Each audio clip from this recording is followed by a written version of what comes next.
Everyone at the office knew the new girl at reception was secretly the company's heir apparent.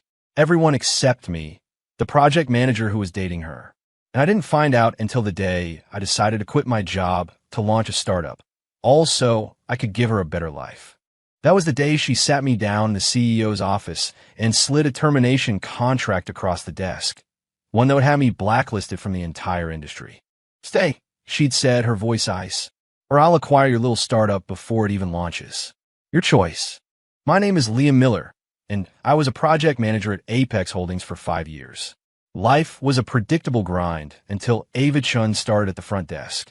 The day she started, you could practically feel the collective posture of every guy in a 50-foot radius straighten up. She was beautiful, with an easy grace that made it feel less like she was here for a paycheck and more like she was on some kind of anthropological study of office life. But she was, for lack of a better word, clumsy. She'd spill half a cup of coffee on the way back from the machine and could never seem to file anything in alphabetical order. The strange thing was, no one ever got mad. If anything, my colleagues were overly polite to her, almost deferential. I just figured she had to be some VP's niece. One night, I was working late and saw her still at her desk, looking hopelessly lost. I walked over and saw she was wrestling with a simple data entry spreadsheet. It was a complete mess. I fixed it for her in about 2 minutes. Her eyes lit up. "Liam, you're a lifesaver." That look of pure admiration went straight to my head. After that, helping her became a regular thing. I showed her how to use the scheduling software, how to handle the ridiculously demanding clients who called in. She was always an eager student, thanking me with coffee from the cafe downstairs. The more we talked, the more I realized how down-to-earth she was. And thoughtful. She noticed I got heartburn from stress and started leaving a pack of antacids in my desk drawer. When I was pulling all-nighters to meet a project deadline, she'd stay late too, just keeping me company, even if she couldn't help with the work itself. The office gossip started, of course. Whispers that I was punching way above my weight. I couldn't disagree. But you can't exactly schedule who you fall for. 3 months in, I asked her to a movie. She said yes. I never tried to hide our relationship, but the way people at work reacted was bizarre. Guys I'd grab beers with were suddenly avoiding eye contact when they saw me and Ava in the cafeteria, giving a tight nod before scurrying away. It was like she was radioactive. Once in the break room, I put my arm around her shoulders just as my director walked in. The guy nearly dropped his coffee mug. He looked like he'd seen a ghost, turned on his heel, and walked right back out without a word. "Is it me?" I asked Ava, genuinely confused. "Am I that scary?" She just ducked her head and smiled. "Maybe he's just having a bad day." Even stranger, my career took off the moment we got together. Departments that used to stonewall me were suddenly bending over backward to help. Proposals I submitted were greenlit instantly. Budget requests were approved in minutes. I even got the top performance review that year, no questions asked. I was having a beer with my buddy, Mark, and told him about it. He just slapped me on the back. "Dude, don't question it. You're hitting the jackpot, in love and at work." I was happy, sure, but a part of me felt like something was off. All this good fortune seemed to have started and ended with Ava. "Is there something you're not telling me?" I asked her one night. She just blinked those big, innocent eyes at me. "Of course not. It's because you're brilliant. The company is finally recognizing it." She laid the compliments on so thick that my suspicions dissolved into the warm haze of being in love. We were like any other couple. We walked through city parks, ate at cheap food trucks, and saw blockbuster movies. She never wanted expensive gifts. Instead, she'd buy me thoughtful things, a nice tie, a quality leather wallet, from brands that were tasteful but not flashy. She told me her family was comfortable, that I shouldn't feel any pressure. I was completely, utterly hooked. All I could think about was working harder, being better, being someone who deserved her. For our 1-year anniversary, I planned a surprise. I booked a table at the revolving restaurant downtown, the kind of place with a dress code and a $4 sign rating. I told her days in advance to keep the night free. That evening, I put on my best suit and left work early to pick her up from the small apartment I was renting near the office. She'd moved in a few months ago, saying her roommate situation was a nightmare. Standing on the sidewalk downstairs, I called her. No answer. Maybe she was in the shower. I went up and unlocked the door. The apartment was dark and quiet. "Ava, you here?" Silence. A knot of anxiety tightened in my stomach. I flicked on the lights. On the dining table was a small cupcake with a single, unlit candle. Next to it was a gift box with a note tucked underneath. Work emergency. Have to go in. I am so sorry. Happy anniversary. Ava.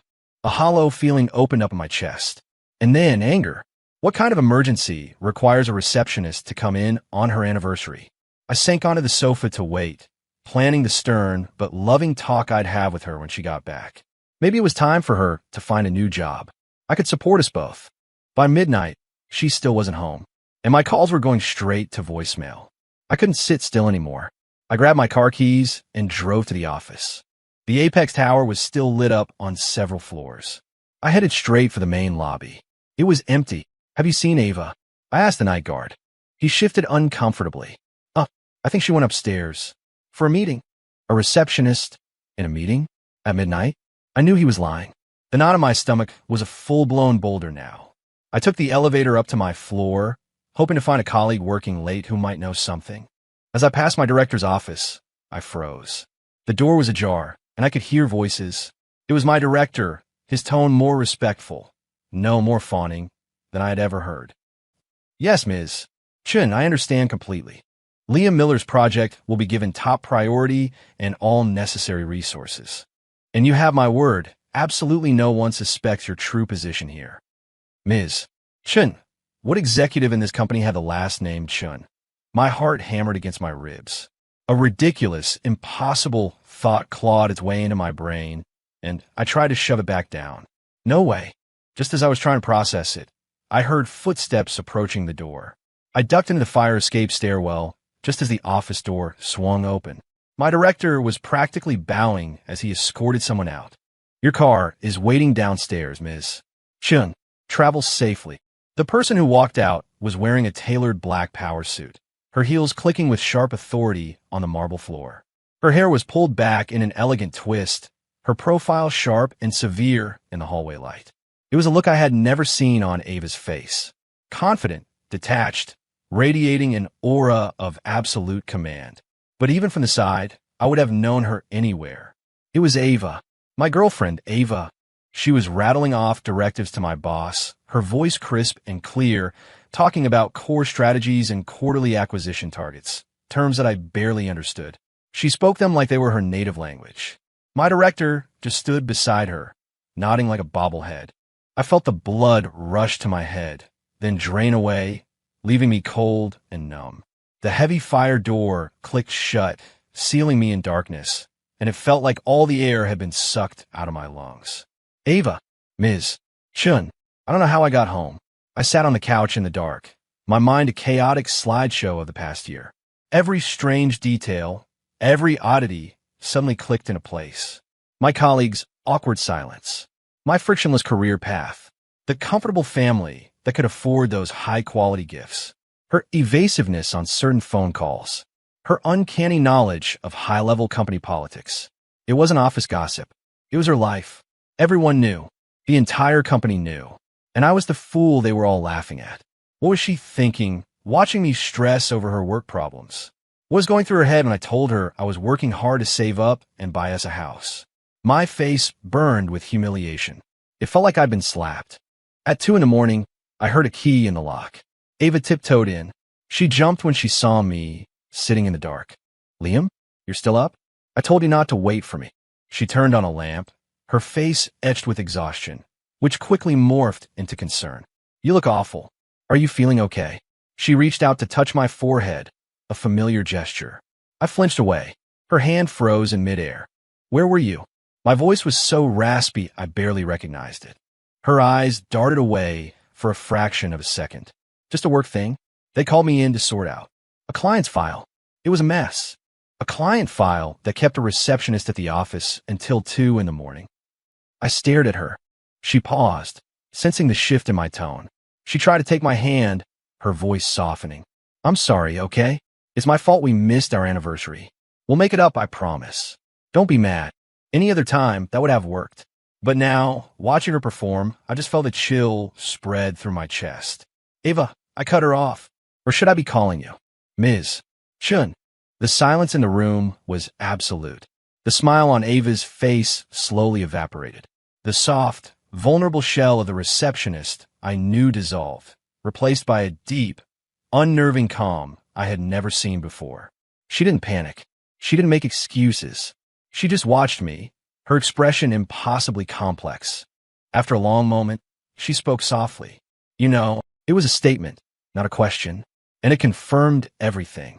A tidal wave of rage and betrayal crashed over me. Was it fun? My voice was shaking. Was it fun watching me make a fool of myself, trying to solve problems you could fix with a single email? When I told you I wanted to get a promotion so I could be good enough for you, were you laughing inside? Ms. Chun. She flinched at the name, but didn't look away. Liam, it wasn't like that. I shot up from the couch, pulling away as she reached for me. Then what was it like? Hiding who you are, playing the part of a helpless receptionist just to mess with me? Did you get a kick out of watching me worry about you, plan a future for you?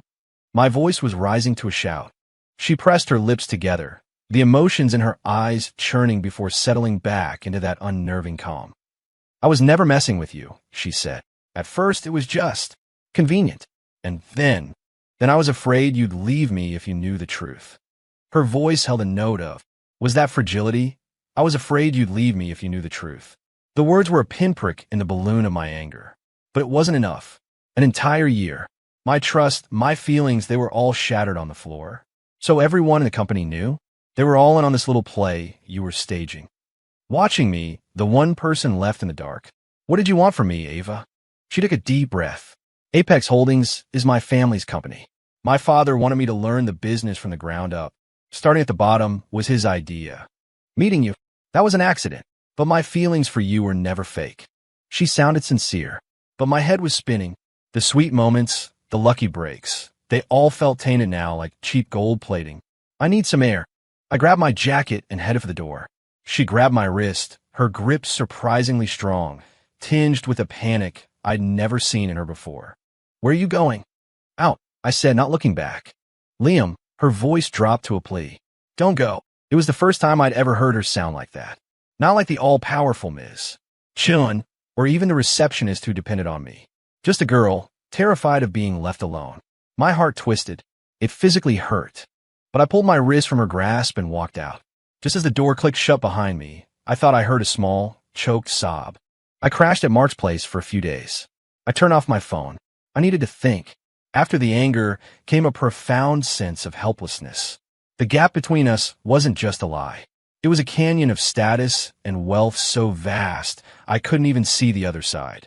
I had actually been planning to work for a few more years, get a promotion, save up for a down payment. It was laughable. I was trying to buy a house for the sole heiress of Apex Holdings.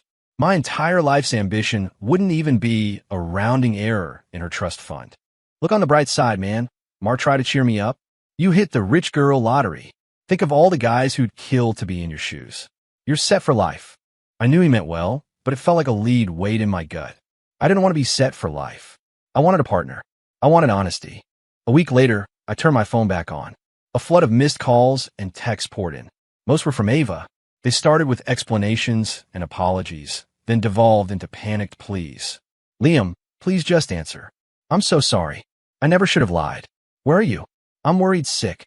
The last few messages were calmer, but underlined with a steely resolve. We need to talk. HR has approved an extended leave of absence for you. You can come back whenever you're ready. I'm waiting at home. I stared at the screen, my emotions a tangled mess. Finally, I typed back 3 words. The office. Tomorrow. I met her at the coffee shop in our building's lobby. She was already there, sitting by the window in a simple white shirt and jeans, just like our first date. But the dark circles under her eyes were too deep for concealer to hide. When she saw me, she sat up straight, her expression a mix of nerves and hope. I sat down across from her. Ms. Chun, I said, my voice flat. Her face fell. Don't call me that, Liam. What should I call you? Ava? The girl who needed my help with spreadsheets? I think that character's run is over. She gripped her coffee cup, her knuckles white. I'm sorry. I know that doesn't fix anything. But I never had any ill intentions. At first, it was just easier not to tell anyone. And then falling for you. That wasn't part of the plan. It was the best thing that ever happened to me. I was scared. I thought the truth would scare you away, that I'd lose you. I loved that you cared about me. Just me not the daughter of the Chun family. Her voice cracked. I know it was selfish. Liam, please just give me another chance. She looked at me with an unguarded, almost desperate vulnerability. My heart was in knots. I had to admit, I still loved her. The feelings, the memories, the warmth, none of that was a lie. But the trust was gone, and even if we could rebuild it, the reality of our situation hadn't changed. She was a princess in a glass tower. I was just a guy on the street below. How would that even work? Her, the CEO, and me, one of her project managers? People would talk. They'd say I was riding her coattails, that I was a kept man. My life wasn't supposed to be a footnote in someone else's story. I took a deep breath. Ava, I believe your feelings were real. But there's too much baggage here. I need time to figure things out. I think we should take a break. Her face went pale. You're breaking up with me? I just need space, I said. And I'm quitting. Her head snapped up. Why? Is it because of me? I can. Don't say you can fix it. I cut her off, my voice sharper than I intended. That's the whole problem, Ava. You're used to controlling everything. My career, my life. But I don't want to live in your shadow. Do you get that? The words hung in the air like poison. Ava stared at me, her eyes filling with tears. She opened her mouth, then closed it, simply nodding as she looked down at the table. Okay, she whispered. She didn't try to use her power to make me stay. That, at least, made me feel a little better. She was trying to respect my decision. I submitted my resignation that day. The process was unnervingly fast. The director of HR handled it personally, no questions asked. The looks I got from my former colleagues were a mix of pity, envy, and maybe a little morbid curiosity. As I was leaving, my old director caught me by the elevator. He put a hand on my shoulder. Take care of yourself, Liam. Ms. Chun, she doesn't have it as easy as you think. I just nodded, not trusting myself to speak. Didn't have it easy? She was worth billions. Stepping out of the apex tower, the sun was blinding. I looked back at the skyscraper one last time. The past year felt like a bizarre dream. Now it was time to wake up. I rented a small office and started my own consulting firm. Using the contacts I'd built over the years, I managed to land a few small projects. It was tough, but every small victory was mine, and I slept soundly at night. I didn't contact Ava. She didn't contact me. But every so often, an unmarked package would arrive at my office. The latest industry analysis, a lead on a lucrative but hard-to-get government contract. I knew it was her. I never responded. My business started to gain traction. I hired 2 junior consultants and landed a decent project with a mid-sized tech firm. The client was notoriously difficult, demanding endless revisions. One afternoon, I was at their office for a final pitch meeting when the project lead was called into an emergency meeting. He told me to wait in the conference room. Getting restless, I went to find a break room for some coffee. As I passed the CEO's office, I heard a familiar voice through the partially open door. It was my difficult client, his tone dripping with flattery. You have my word, Ms. Chun. We're giving the contract to Mr. Miller's firm. His proposal was by far the best we saw, and we'll be sure to offer him top market rate. We won't let him feel lowballed. I stopped dead in my tracks. A roar filled my ears. Again, it was happening again. The project I thought I'd earned, the victory I thought was mine. It was all just another one of her handouts. I could picture her on the other end of the line, giving a casual order, and her subordinates scrambling to deliver this opportunity to me on a silver platter. And I, like an idiot, had been pulling all-nighters, thinking I was finally on the verge of a breakthrough. It was all a lie, a sky full of fake stars she'd painted just for me. A wave of impotent fury washed over me. I didn't even bother going in. I just turned and walked out of the building. That night, I called her. She picked up on the first ring. Her voice was cautious, but I could hear the hope in it. Liam, Ms. Chun, my voice was ice. Do me a favor. Get out of my life. Silence. Then, I don't know what you mean. I was at Cortec today, I said, spelling it out for her. I heard her breath catch. She knew. That project, you earned it on your own merits. My merits, plus a glowing recommendation from the great Ava Chun, right? I snapped, the dam of my frustration finally breaking. Does it make you feel powerful, watching me kill myself for the scraps you throw from your table? In your world, am I so pathetic that I can't survive without your secret help? That's not what it was, she said, her voice frantic. I just wanted to help. I saw how hard you were working. I don't need your help. I roared. I need to do this myself. Even if I fail, even if I crash and burn, it will be my failure. You will never understand that. You think money and power can fix anything, including me. The line went silent, save for her ragged breathing. After a long moment, she spoke, her voice small and wounded. Liam, do you hate me that much? Her words hit me like a punch to the gut. It hurt, but I couldn't back down. Yes, Elite, I hate this. So please stop helping me, or I swear, I will pack up and leave this city for good. I hung up, my hands shaking. After that call, the anonymous help dried up. My business felt the full force of the market. It was brutal. For a few months, I barely landed any new work. I had to sell my car to make rent, living on instant ramen. I knew that one call to her would solve everything. But I couldn't. I had to prove to her and to myself that I could make it. Right when I was about to go under, an old client from my Apex days called me. He had no idea about me and Ava. He just said he'd always admired my work and heard I'd gone solo. He had an urgent project with a tight turnaround. The pay wasn't great, but it was a lifeline. I worked around the clock for 2 weeks and delivered. He was thrilled and paid me immediately. That check kept the lights on. Through him, I got a few more referrals. Small jobs, but enough to stay afloat. I felt a flicker of suspicion. It seemed too convenient. I asked him about it once, casually. He just laughed. Liam, you're overthinking it. I called you because your work is top-notch and your rates are fair. It's that simple. A sliver of relief went through me. Maybe, just maybe, this was real. Slowly, things turned around. I moved into a bigger office, hired more staff. I was still drowning in work, but it was my work, my success. Every now and then, I'd think of Ava. I'd see her name in the financial news. Apex Holdings closes another major acquisition. Ms. Ava Chen speaks at a global economic summit. The photos showed her in designer suits, looking powerful and untouchable. A world away from the girl who couldn't make coffee without spilling it. We were two lines that had crossed once and were now heading in opposite directions. There was a part of me that ached with regret, but I knew this was how it had to be. One afternoon, I was at a tech park across town for a meeting. It ended early, and for some reason, I felt compelled to walk around the manicured campus instead of heading straight back to my car. I found myself by a large, man-made lake. And then I saw her. She was sitting alone on a park bench, wearing a simple white sweater and jeans. No makeup.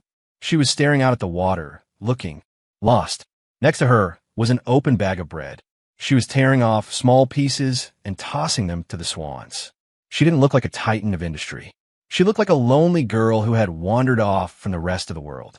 My heart gave a painful lurch. I stood there, rooted to the spot, torn between walking away and going to her.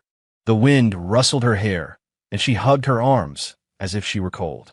In that moment, her powerful, corporate armor vanished completely, replaced by a fragile solitude that reminded me so much of the clumsy receptionist I had first fallen for.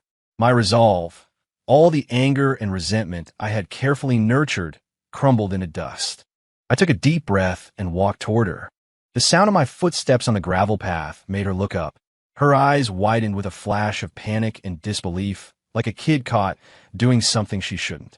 She instinctively tried to hide the half-eaten loaf of bread behind her back, trying to compose herself, but the movement only made her look more flustered and adorable.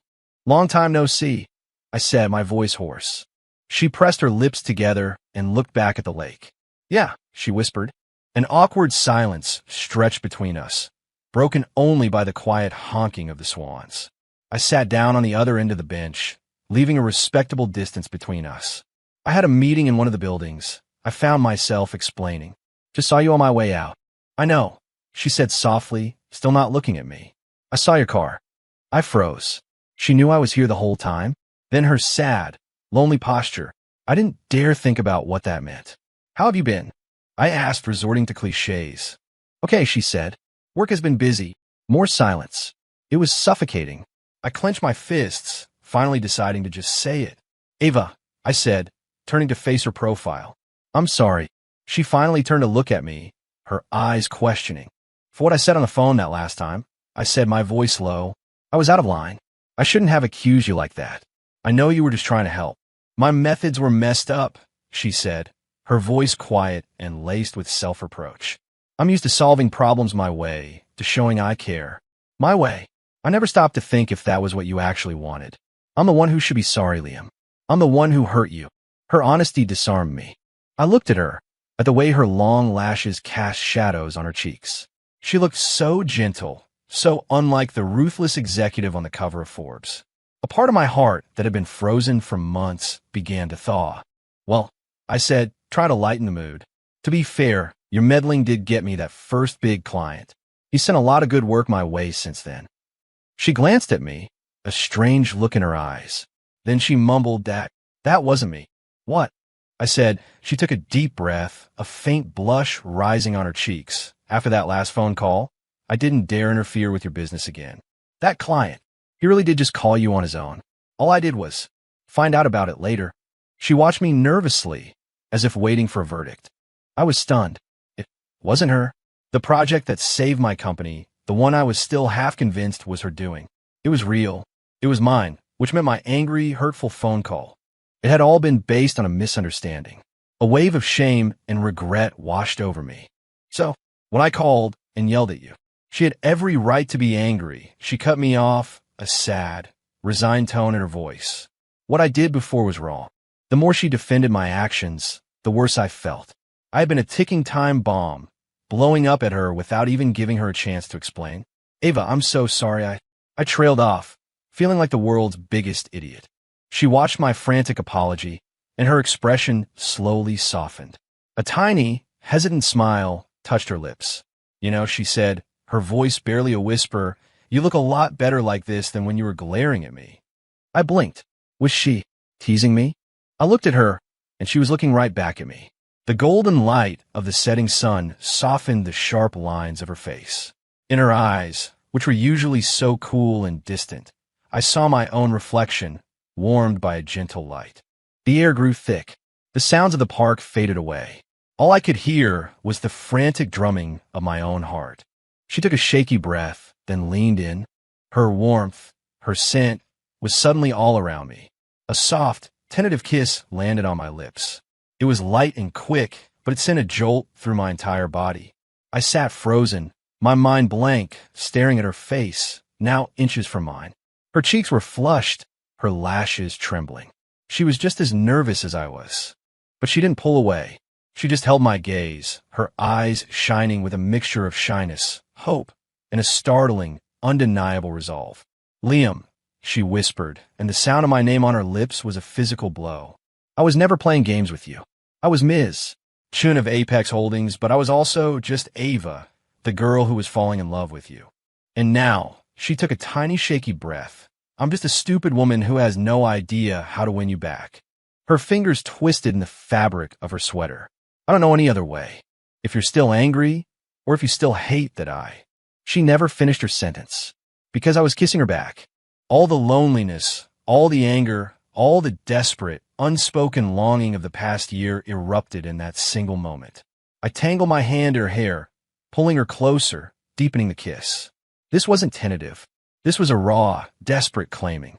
She made a small sound in the back of her throat and melted against me, her hands clutching at the front of my shirt like she was afraid I'd disappear. The swans scattered, their wings beating against the water, sending ripples across the lake. The setting sun stretched our shadows long across the grass. When we finally broke apart, we were both breathless. Her lips were swollen and red, her face flushed. She rested her head against my chest, her breathing unsteady. Those clear, intelligent eyes were hazy and unfocused. I couldn't resist leaning down to steal a few more short, soft kisses. Does this mean I'm forgiven? She asked, her voice small, hopeful. What do you think? I tightened my arm around her waist, pulling her impossibly closer. A kiss like that from the CEO? That's a lifetime contract, non-negotiable. She laughed, a real, happy sound that vibrated through my chest. Well then, Mr. Miller, my boyfriend, she said, tilting her head back to look at me, her eyes curved into crescents. It's a pleasure to be in business with you. No secrets this time. Good. I grinned, my heart feeling so full it might burst. And Ms. Chun, my girlfriend, no more pulling strings for me. I might actually get used to being a kept man. You wish, she swatted my chest playfully, but her eyes were sparkling. You're the hotshot entrepreneur now. I was hoping you could support me. Anything you want, I said, feeling like I could conquer the world. Dinner? The best seafood in town is on me. Okay, but she bit her lip and pointed to the forgotten bag of bread on the ground. I still have all this. We should probably feed the swans first. Can't let it go to waste. I looked at the cheap, store-brand bread, then back at her shining eyes, and I burst out laughing. Okay, I said. First, we feed the swans. We sat together in the fading light, side by side, tearing off pieces of bread and tossing them to the birds. It was simple. It was normal. Her hand found mine, her fingers lacing through my own. It was warm, solid, and real. And I knew, this time, we were holding on to the truth.